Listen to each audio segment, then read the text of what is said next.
All right, so this is a 2020 Subaru Legacy, and I think this is a very, very handsome and good looking vehicle.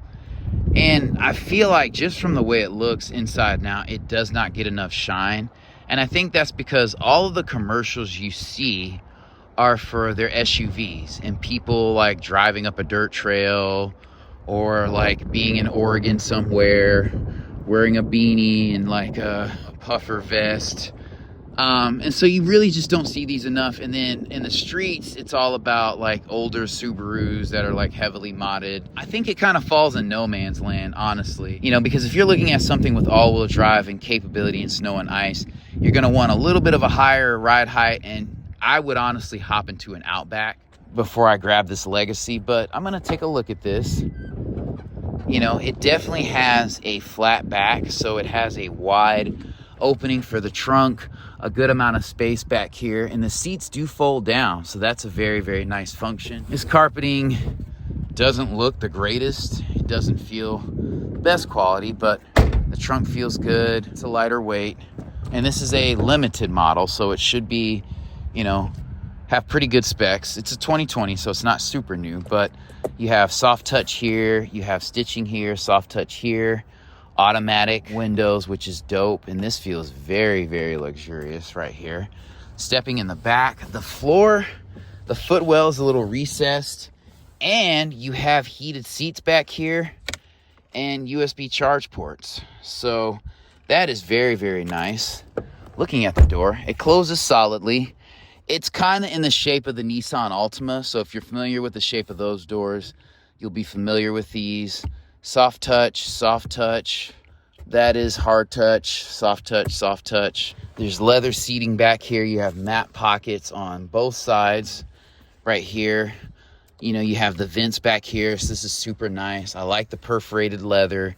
These seats don't look super basic.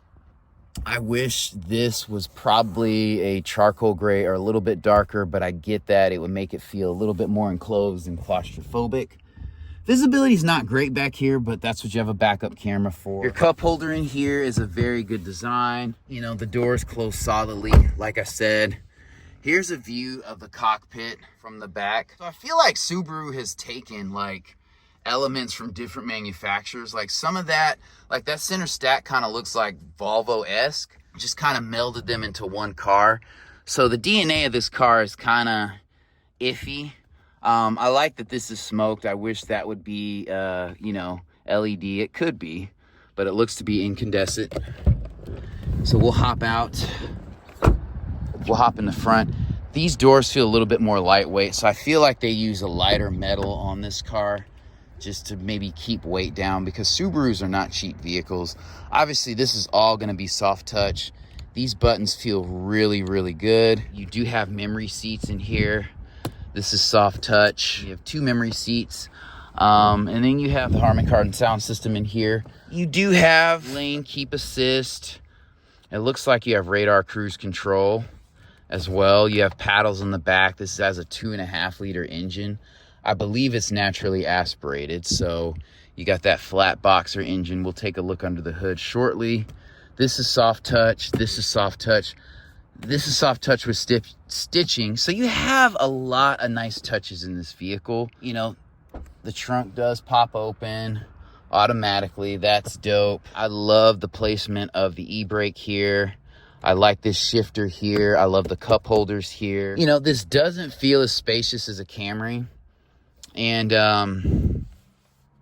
you know, this looks pretty straightforward. I like to see a little bit more digital in here on a limited in the 2020. You have an auto dimming headlight, and this one looks to be a screen. So when you put your backup camera on, I believe you can see out the back here. So that is a very, very nice touch. So you have some nice, you know, luxury touches here. And I think the interior lighting in this vehicle is probably LED, but it's just that soft lighting. That's easier on your eyes, a little bit more homey. These seats are nice. You know, they feel a little bit smaller than American seats, but they're not like too tight. They have a good balance with bolstering and cushioning. You know, I like this little inlay here where you can kind of, or this little area where you can kind of set your wallet, your keys, things like that. Your Glove compartment is lined and damped, so that's cool. I'm not a fan of this all digital touchscreen type thing here. It's a limited and that's the way of the future. So overall, this isn't a bad vehicle. And I would probably consider this over an Accord. Like if I lived in Boston or something like this would probably be an ideal vehicle just because it's a little bit more capable than the Accord.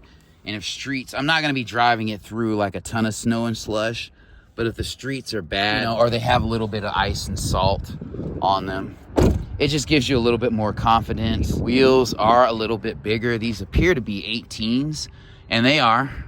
And so, you know, the footprint's a little bit better for better traction.